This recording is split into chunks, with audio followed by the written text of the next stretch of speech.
Hi everyone, welcome back to our channel. So today in this video, I'm going to show you how to delete Doordash order history. So let's get into the video. So firstly, open up Doordash and then log into your account. So you need to log into your account.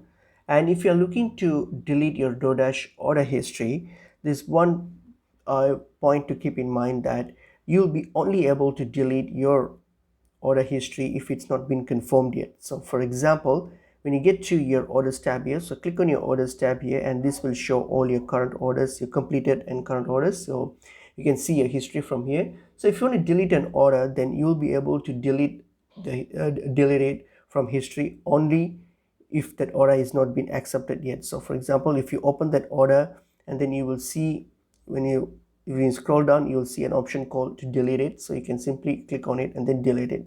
So that's when the order is not been completed yet. So if the order has been completed, then unfortunately you won't be able to delete it.